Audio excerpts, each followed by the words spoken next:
Some things are better left unknown. And I'll never find you here, 'cause no one's ever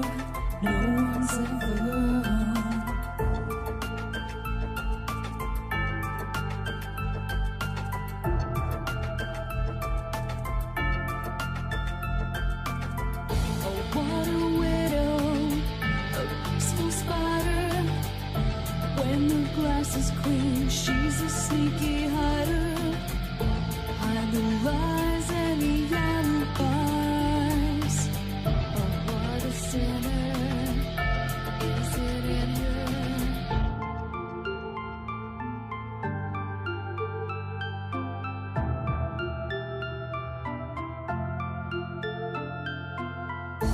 What's the truth in this riddle? Is love really just this simple? I can't seem to find my way in this world that never stays.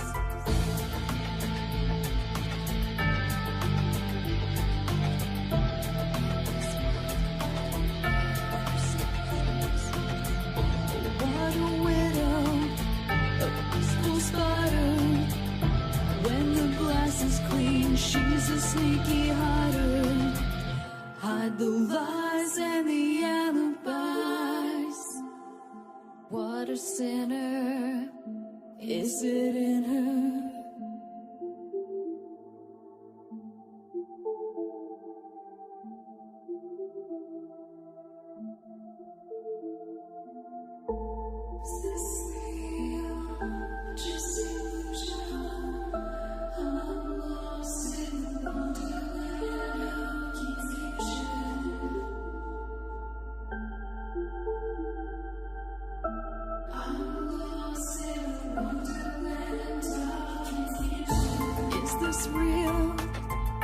Just illusion, manifestation, or a dark delusion? Is this real or just illusion? I'm lost in a wonderland of confusion.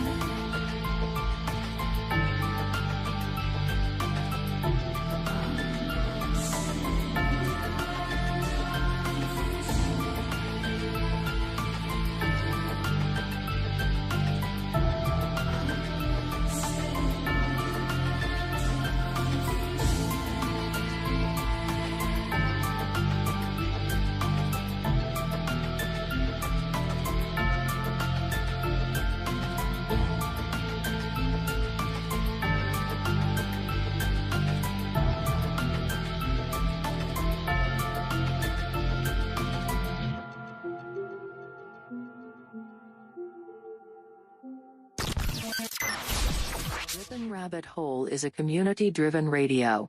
At times the community comments may reveal prejudices and other beliefs that we or our sponsors do not condone. Views or opinions expressed by the community, callers, or guests, are those of the individual speaking and do not represent the views or opinions of this site. Rippin' Common Sense content is intended for mature audiences only.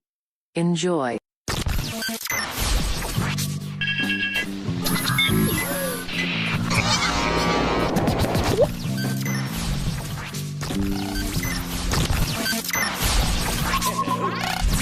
Hello.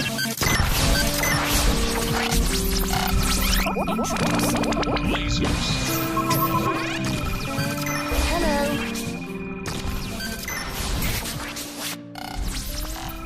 This is My Life DIY, and hi, this is JoJo.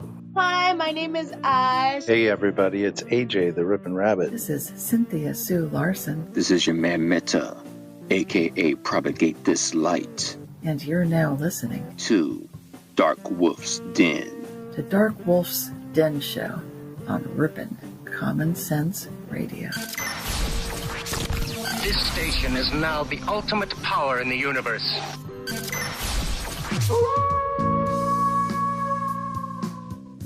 Are ghosts real? We had 1,000 hours of continuous communication with the spirit world. Does time travel actually exist? The laws of physics seem to be compatible with time machines. You know, sometimes I wonder about reincarnation. Don't you? A 4-year-old boy in Adelaide, Australia, has told his parents that he used to be Britain's Princess Diana. What would happen if the world found out that aliens were real? I didn't say disclosure would be easy, but what is the alternative? To establish a space force as the 6th branch of the armed forces. We have so many questions and yet so little time, so to have you here, the pleasure is all mine. Coming to you from a secret mountain cave, hidden deep within the Idaho wilderness. This is the DarkWolf's Den Show. Now, here is your host, Jerry Hicks. That's right, I am Jerry Hicks, also known as the Dark Wolf, and we are broadcasting live worldwide from a secret mountain cave hidden high up in the beautifully snow-covered peaks of the Idaho mountains. That's right. We're ripping through the electromagnetic soup, tearing through the atmosphere, and tunneling away into your radio like a quantum particle. This is the DarkWolf's Den Show for Wednesday, March 24th, 2021. So whether you're on the edge of reality, the edge of the galaxy, or the edge of your seat, we're glad you chose us to be right there with you. Tonight, ladies and gentlemen, we are going to be discussing part 2 of the series we started the end of last week called Musicians and UFOs. When I first started this, I did not expect this to be a 2-part or probably going to end up being a 3-part series altogether. But is this not just an absolutely fascinating topic, right? I just can't get enough of this myself, and I know you guys seem to be enjoying it too. So we're going to be discussing Musicians and UFOs tonight, Wednesday, March 24th, 2021, on the DarkWolf's Den Show. But first, today in history. And as we're talking about musicians again tonight, I found another amazing today in history that relates right with it. That's right, ladies and gentlemen, on this day in 1941, Glenn Miller begins work on his first movie for 20th Century Fox. And from everything I can find, it looks to be a movie called Sun Valley Serenade, which is actually really interesting to me because I've got a really, really close tie to Sun Valley. So really neat fact of the day today. Not only am I connected to it, but it connects directly to our topic of musicians and UFOs. And that is today's Today in History. And for those that don't know, there actually is a mystery that surrounds Mr. Glenn Miller. You see, he disappeared and vanished into thin air over the English Channel. Nobody knows what happened to Glenn Miller, so that's another one of those interesting mysteries. We might have to dig that case file out one night, right? That'd be interesting. But speaking of case files, last week we covered a multitude of case files of musicians that have had dealings with UFOs one way or the other, whether they be a contactee or whether they are just very interested and have seen a multitude of UFOs. Everybody from David Bowie to Dolly Parton and many in between were discussed last week. John Denver, another one we brought up last week. So if you haven't heard part 1 of this series, definitely go back to last Thursday's episode, March the... hold on a minute. What day was that, actually? Let me pull my calendar up here. March the 18th. Go back to March the 18th, guys. I am so sorry it took me a minute to find that date. Go back to March the 18th and check that episode out. That is the first episode in the series we're doing tonight, Musicians and UFOs. And like I said, we covered Bowie and Parton, Dolly Parton, and as well as John Denver and quite a few others. And we're going to pick right back up where we left off last week, again with Mr. Grant Cameron, and yet another musician who has been influenced by UFOs. Bono is one that really surprised me. Bono, of course, as you know, is a big religious guy, And here's his tour. He does the 360 tour. Bono, of course, being the lead singer of the band U2. He's in Salt Lake City, and of course, over top of the stadium, they have the UFO sighting, and this happens all the time. I like the way he said that, all the time. But what do you mean all the time? Like, how many artists have had UFO sightings over the Salt Lake City stadium? There's Ozzy, there's the concert for Obama, there was one, Bruce Springsteen, and all these UFOs flying over top of the stadium. I mean, come on, let's be honest. If you're in a UFO, and you enjoyed human rock music, which these aliens seem to do, for whatever reason, would you not, like, fly over where the concert's at, where you could just tune it in on the big screen, wouldn't even have to pay for a ticket? You and your whole UFO crew can just sit there and jam out to the rock music, right, while you're working in the UFO, or while you're observing, right, watching the fan base. Maybe that's what they're doing. Maybe they're watching their fans, right? Or maybe they're watching the show. But wouldn't you? I mean, if I had a UFO, I got to say, that's brilliant. I kind of don't think I would pass on the opportunity to do that. With that said, let's get back to the story of Bono in Salt Lake City. And during his concert, this is the only sort of alien connection, but it's really weird alien connection. He's got his stage, and he calls it his spaceship. How do you like my spaceship? And then during the concert, this alien starts to go around this round thing on top, and the alien is saying, "What time is it? What time is it? What time is it?" Which, on the surface, it looks like it could just be like a little eye catcher, right? Little entertainment piece. Because, you know, entertainers are always doing things that are kind of out there just to get people's attention, right? But what time is it? What time is it? That actually has a significance. Check this out. And if you're an abductee, you know what time it is. Now, I am not an abductee to the best of my knowledge. Let me caveat that with to the best of my knowledge, right? I don't have any missing time. I don't have any experiences that I could say I would know was, an abduction experience by any means. Now, with that said, you're going to find this really interesting, guys, especially those of us in the Mandela Effect community might find this very intriguing because it has to do with a number sync. And I know the Mandela Effect people are really into number syncs, but I know a lot of you guys are into number synchronicities, right? Well, this is a number synchronicity you guys might be familiar with. 333. And, of course, that is a very popular number synchronicity among people. And it goes 333, 333. And then Bono says, "End of the world. We need help." Now, that's an interesting series of events. You've got this thing on top, I guess, spinning around, I'm assuming, with the alien saying, "What time is it? What time is it? What time is it?" Then the 333 comes up, and then Bono says, "End of the world, we need help." So this is actually interpreted by two different groups in two different ways. Now, Bono, the way interpreted by the religious Bono people is it's Jeremiah 33:3. "Call upon me in the day of trouble, and I will deliver thee." And I guess that would make sense. That's a fair perspective. I don't understand what the alien saying "what time is it" has to do with Jeremiah in the Bible, but all right, fair enough. Once again, this is an entertainment thing, like I said a moment ago, so I guess the argument can be made. It's just to catch people's eye, but if you look at it from the other perspective, it's like, wow, this alien is saying, "What time is it? What time is it?" And all of a sudden, 333, 333, and this thing is going around the screen.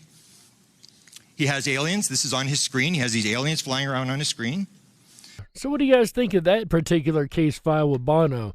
Do you think he was just trying to be religious and just get people's attention with the aliens? Or do you think he may have been giving a little message to people, right? A wink, wink, nod, nod, hint, hint, right? You never know. I mean, look at the evidence we've garnered so far. And with this episode, we've only just begun. Robbie Williams is clearly an abductee. I won't do too much with him. He's sold 50 million. You got to remember, a lot of these people sold 50 million, 100 million, 300 million albums. These are big musicians. He said, "I've been visited by aliens, 50 million albums."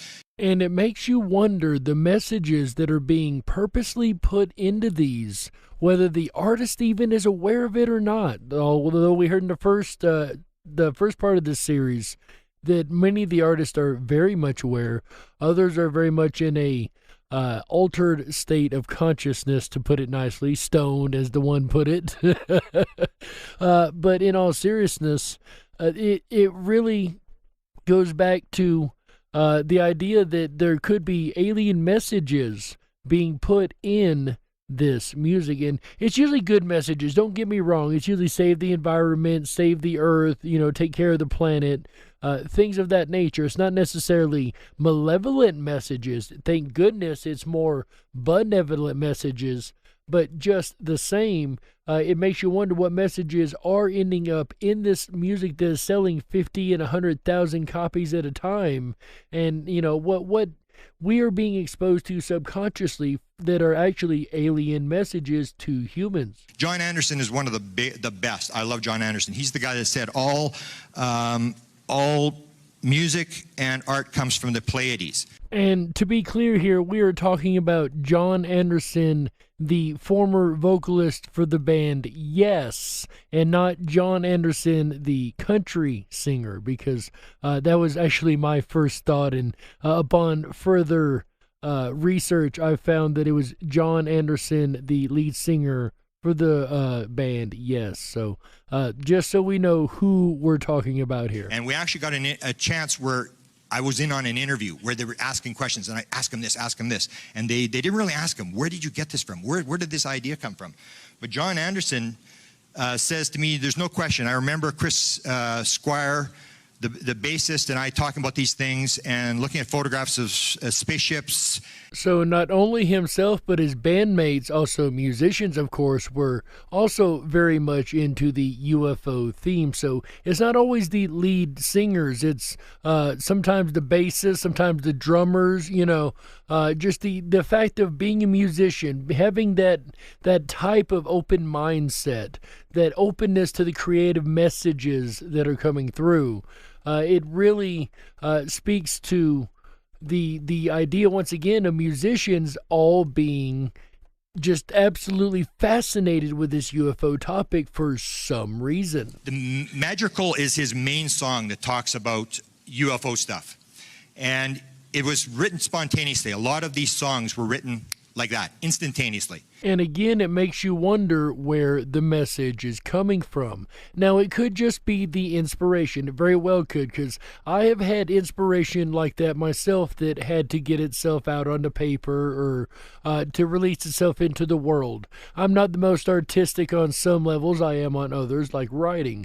And I've had a couple ideas come to me that just would not leave me alone, and I felt that I had to put them on paper. So I totally get inspiration, but it really does make you wonder, especially when so many of these UFO-themed songs come out that have this quick writing to them, just this instant, it wrote itself like that, It really speaks to the idea that it could be people, and these are, once again, people who have had UFO experiences. These aren't just people who are, randos, if you will. These are artists who are into UFOs, have UFO experiences, and suddenly get these downloaded information, if you will, these songs that instantly come into reality that they just have to write down, and within moments they've got the whole song written. And I can't count the times I've heard artists say that, right? How about you guys? That they've said that song just pretty much wrote itself, right? They were like downloads. They just came, and some musicians actually said, if it takes you more than 5 minutes to write a song, it's not very good. It has to come like right away. And I'll give you guys a little spoiler alert. If you're interested in the idea of the downloads and artists and musicians and UFOs and the whole connection between those three, just wait till part 3 of this series tomorrow night, and we're going to be covering that very much more specifically. We're just going to kind of touch on that this evening. But tomorrow we're going to dig deep into the downloads part of this conversation.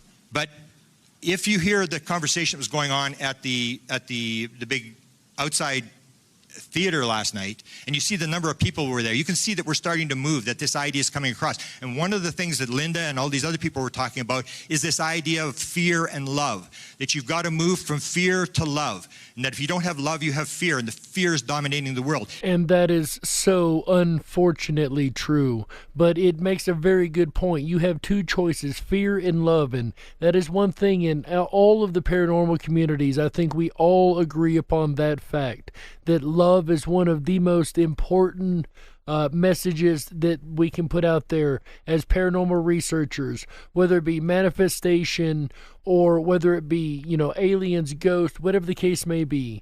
If there's one thing we've learned in humankind, it's that love is stronger than fear, and love wins the day a lot more than fear does. So I have to agree with them. What a wonderful, wonderful message that I love having in tonight's show. You've got two choices always, ladies and gentlemen, fear and love, and I suggest you choose love over fear every time. In this major UFO song that John Anderson writes, he has the lyrics, "Cast off your garments of fear and replace them with love." That is basically the message. This message was last night, the experiencer message. And definitely a message that, once again, I can stand behind 110%. And the important thing about John Anderson, he's told this to 5 people privately that I know. He's never told the story publicly.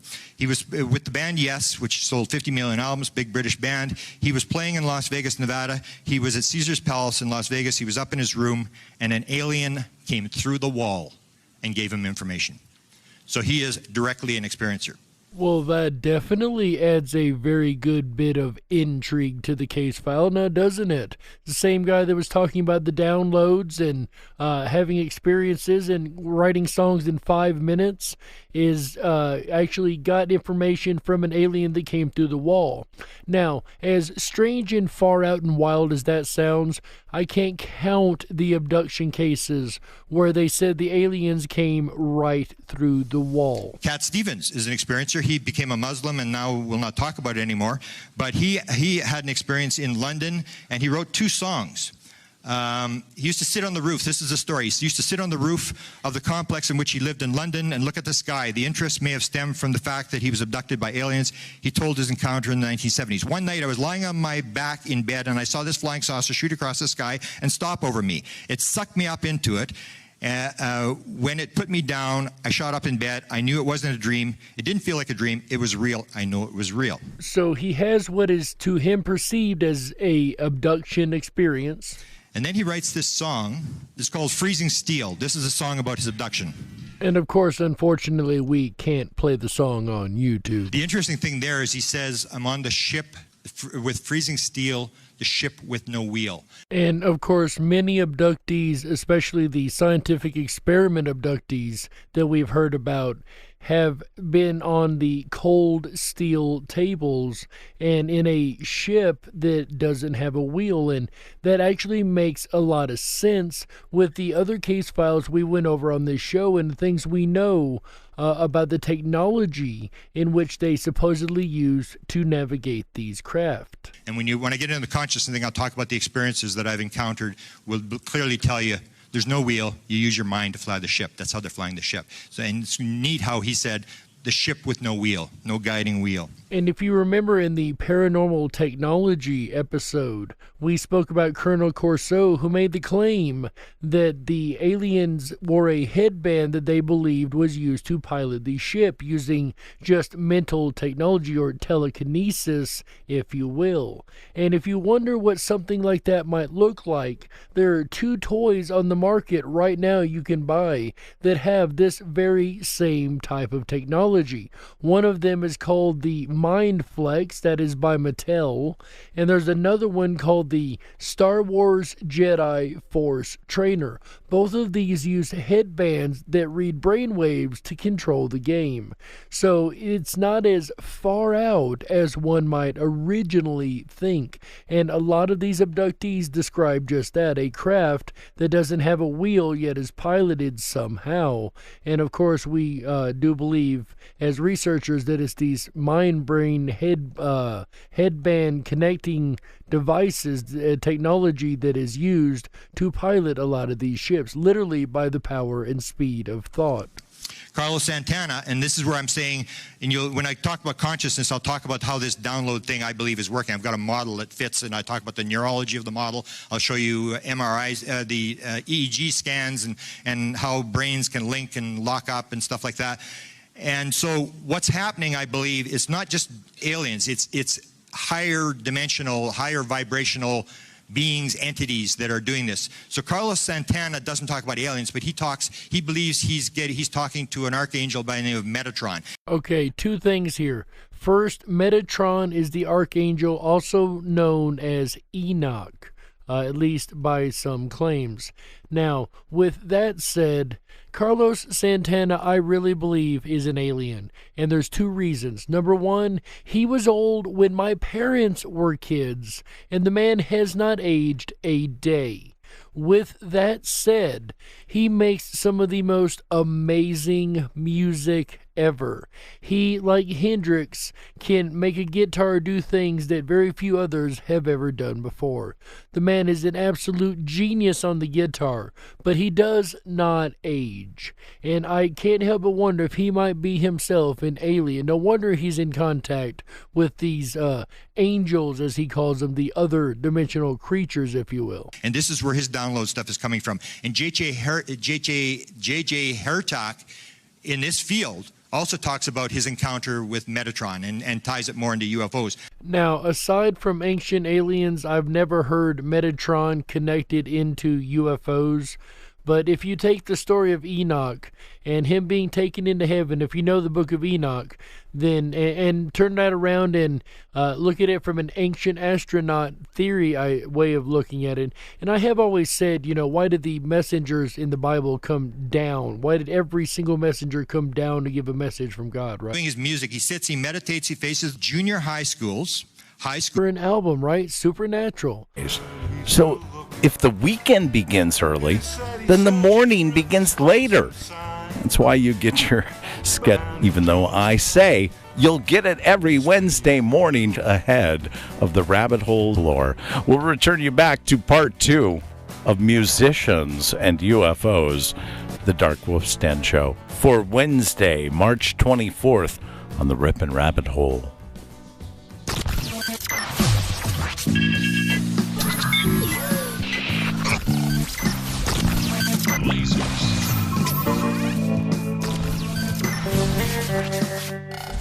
Why and Hi, this is JoJo.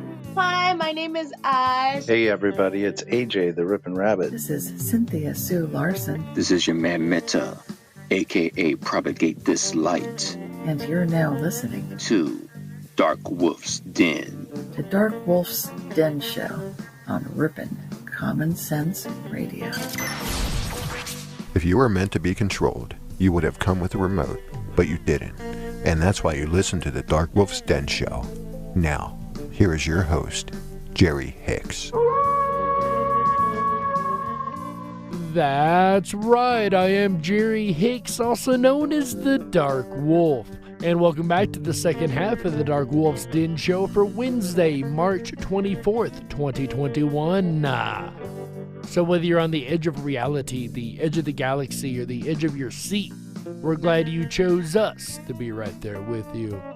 Tonight, ladies and gentlemen, in the first half, we have covered another plethora of musical artists who have had contactee or abduction scenarios. And in the end of the last half, we talked about Carlos Santana and then started to touch on one of my favorite singers from the 90s, the lead singer of Matchbox 20. That is, of course, Rob Thomas.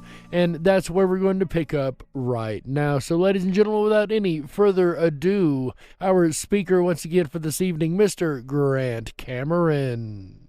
And Rob Thomas said, when he was interviewed about his winning the Emmy, years later, he said, if I were to have a conversation about that night 13 years ago when the aliens landed on my roof and probed me, that would be more surrealistic about what happened that night, talking about winning the Grammys. So he, at one time, he talks about, yes, he had this alien abduction experience the year before, or the year they were putting Supernatural together.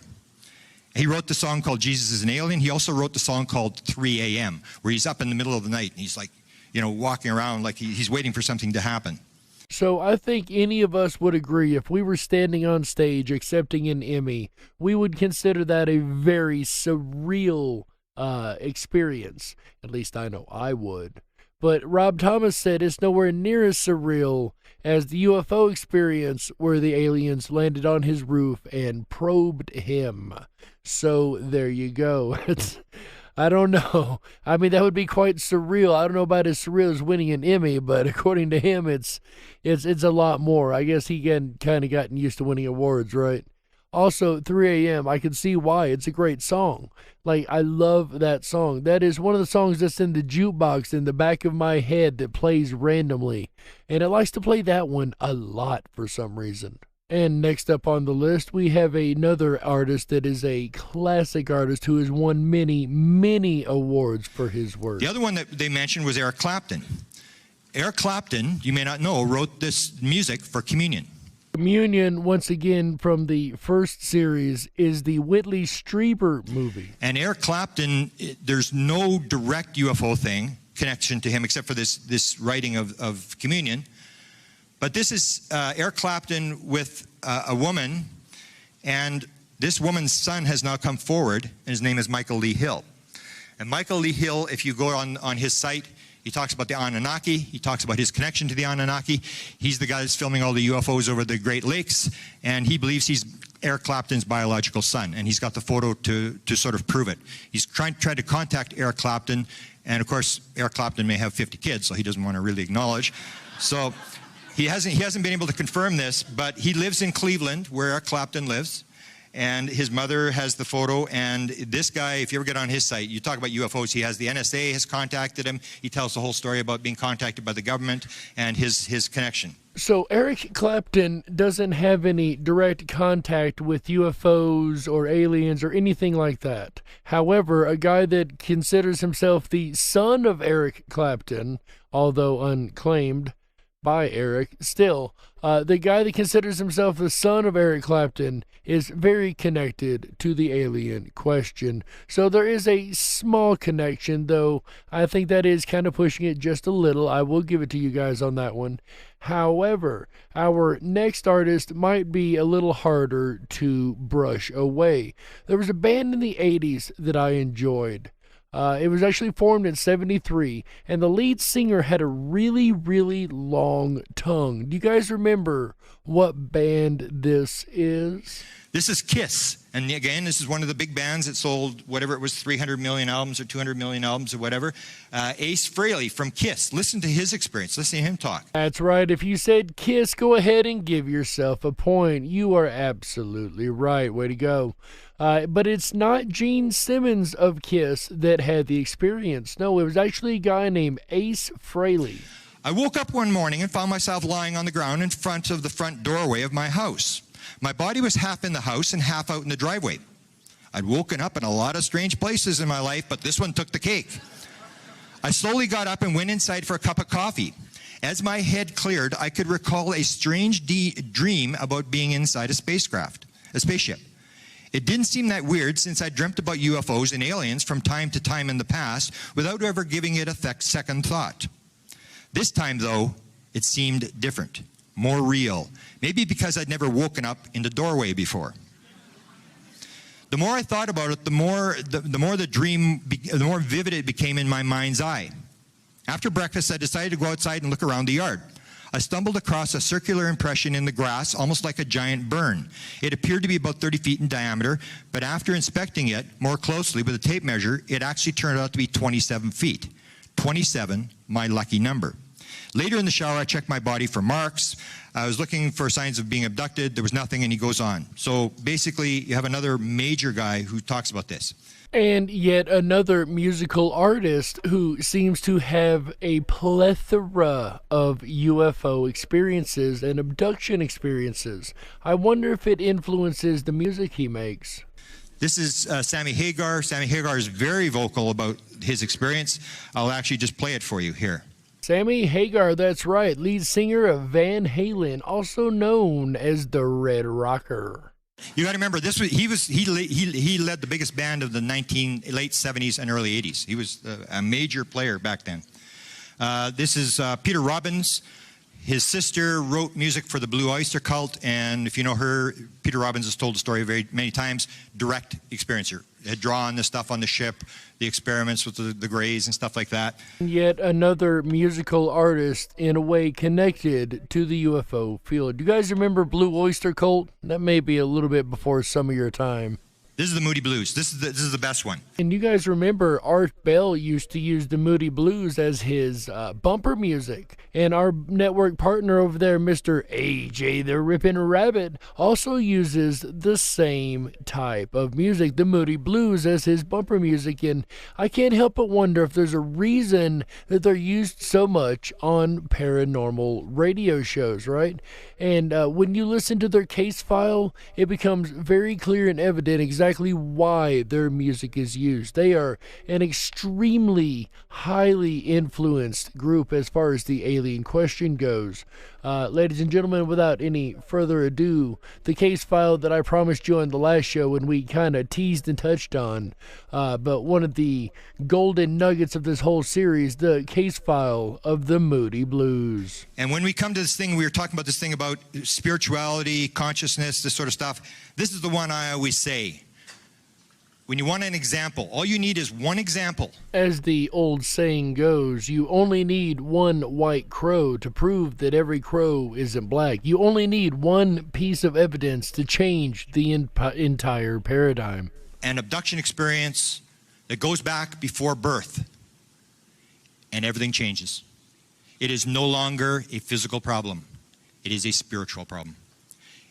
The material world is gone once you take one back before birth. And I have a number of examples, but the one I always use is the Moody Blues, because the Moody Blues is a big-time band, and everybody knows who they are. The Moody Blues were clearly abducted. This is a story. There's been a number of stories written. This happened in 1967. They were coming from Manchester into London. They saw this red light. Mike Pinder's in the back seat. He's looking out the window, and he's looking at this thing, and he's watching it, and they think maybe it's a tower. And then he says, "Watch this, you guys," and they're watching it. And then they stop the car, and the thing lands off the motorway. It lands in a field, and and the next thing they remember, they're in London, and they're 3 hours late. So they don't deny, and on this thing, the one guy, I think the lead guitarist actually draws the alien, the impression of the alien that they were encountering, whatever. That's not the only experience that the Moody Blues have had. But the Moody Blues tell a story. And so when I do this thing about before birth and how everything changes, how the material world suddenly dissolves, they come to Colin Andrews, a good friend of mine, and the guy who gave me, when I had my download, when I suddenly shifted 180 degrees, I was listening to Colin Andrews talk. Colin Andrews was talking about consciousness. The Moody Blues come to one of Colin Andrews' lectures. The lead Mike Pinder, and the lead guitarist were there. And Colin said, they came to me, my lecture, and they said to me, we need to talk to you. We got to tell you something. And he said, okay, fine. So they go for dinner. And Colin says they're telling the story, and he said, you can tell they're not making the story up, because it's going back and forth. This guy tells, and this guy tells it, and they're telling this story, and tell them this, and they're telling this story, and they basically say that before they were born, they clearly remember being on some sort of ship, and they were at a table, and there was wise elder type people, and they were told, you are going to be musicians, and you are going to put lyrics into the songs. So when you hear Mike Pinder talk, and he says, I believe that material is being moved into music. He clearly says, he doesn't say where he's getting the idea from, but he says he clearly believes that stuff is being put in music. And with stories like that, it makes you wonder where the inspiration for some of these songs is actually coming from. But they're telling Colin, and then the lead guitarist says, tell them about how we came back in the earth. Tell them how it worked. Tell them how we went to that black hole. And so Colin said, you could tell them. I mean, they're basically telling this story that before they were born, this was chosen. This is the whole soul concept idea, that if this is true, if the Moody Blues are telling the truth, then it all changes. Then it's this whole thing of multiple lives, and that most of the people in this room are probably advanced spiritual beings, and we've all agreed to come here, and we've all agreed to raise consciousness, to do something, that we are all part of a team, that we're doing something. And I can give numerous examples. Chris Bledsoe in his abduction experience, and this is a guy who's a very religious guy. He was Pentecostal. He was a deacon in the Pentecostal church. He got thrown out for dealing with the devils. Has this just dramatic experience, and he was a big-time businessman.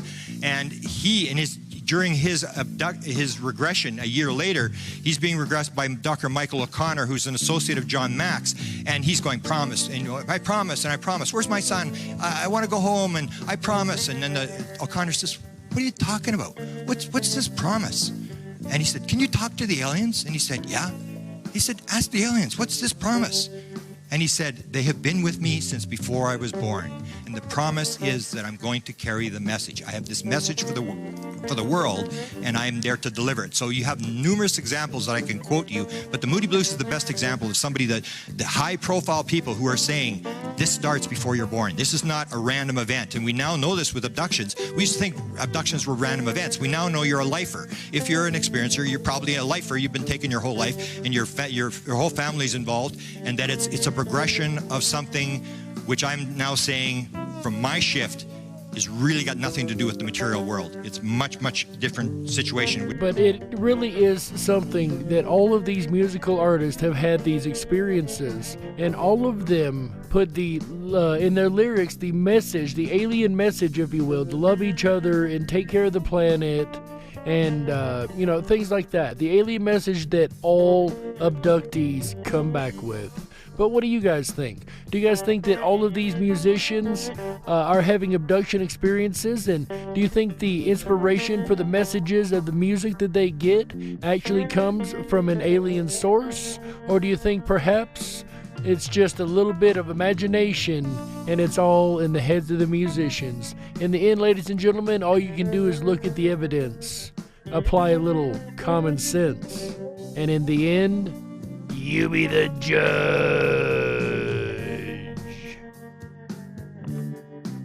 We got to close it out. That's right. That's it for this episode of the DarkWolf's Den Show for Wednesday, March 24th, 2021. So whether you're on the edge of reality, the edge of the galaxy, or the edge of your seat, we're glad you chose us to be right there with you.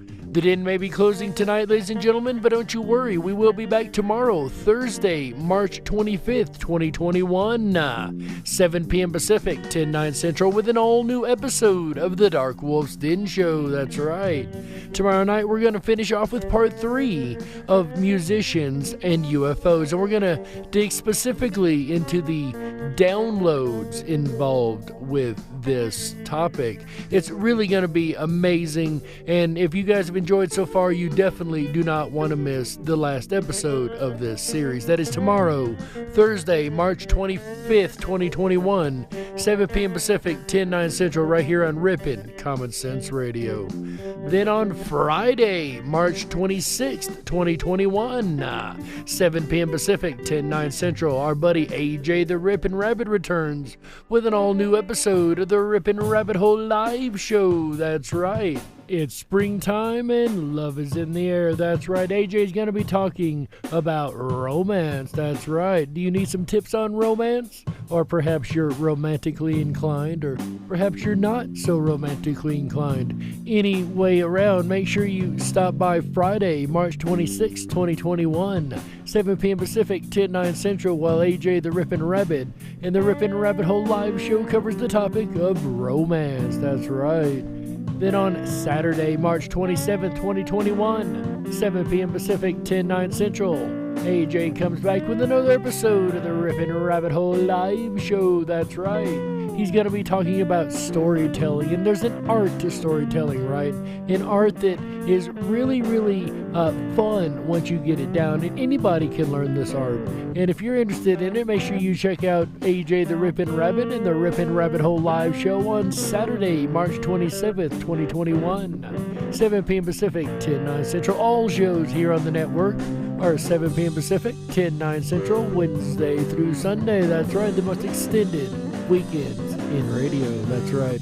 Speaking of extended weekends, the weekend is rounded out on Sunday, March 28th, 2021, 7 p.m. Pacific, 10/9 Central, where AJ talks about the Booth War. That's right.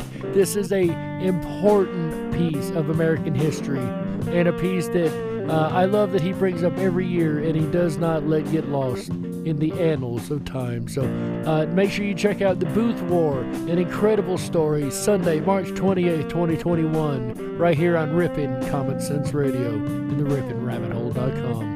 Also, speaking of the rippinrabbithole.com, ladies and gentlemen, make sure you jump on over there and sign up for the Backstage Pass. That's right, it's absolutely free, only takes a couple seconds to sign up, and you will unlock all the features of the Rippin' Rabbit Hole. That's right, like the 24/7 Backstage Lounge, where you're going to find me right after the show. That's right, I'm going to be over there hanging out with the rest of the rabbits, and we would love to have you come on over and hang out with us VIP backstage. That's right, how many radio shows you know you get to hang out with the host afterwards, right?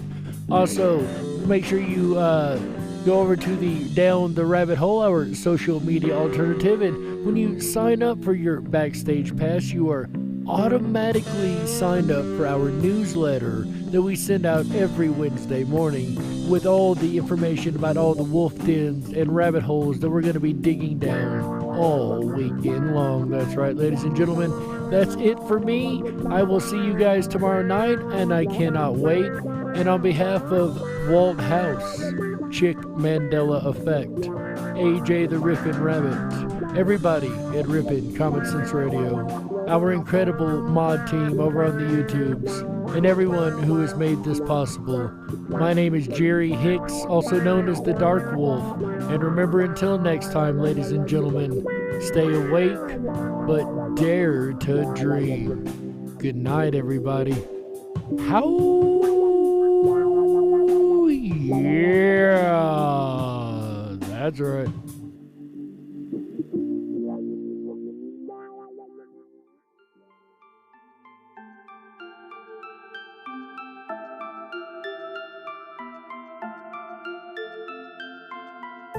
Unlocked and into the dark. Some things are better left unknown. And I'll never find you here, 'cause no one's ever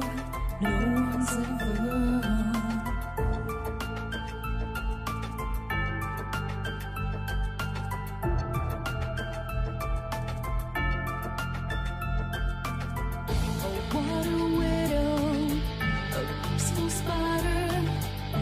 When the glass is clean, she's a sneaky hider. Hide the lies and the alibis. Oh, what a sinner, is it in her?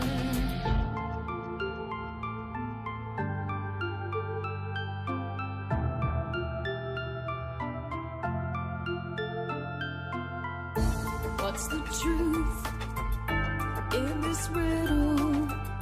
Is love really just this simple?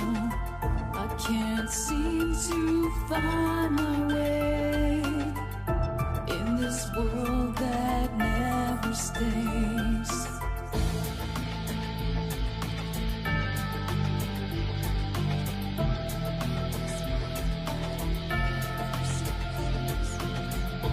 What a widow, a peaceful spider. When the glass is clean, she's a sneaky hider. Hide the lies and the alibis. What a sinner, is it in her?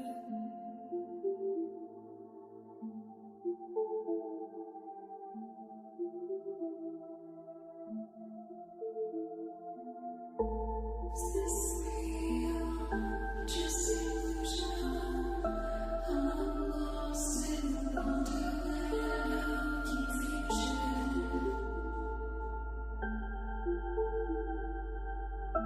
I'm lost in wonderland of confusion. Is this real or just illusion? Manifestation or a dark delusion? Is this real or just illusion? I'm lost in a wonderland of confusion.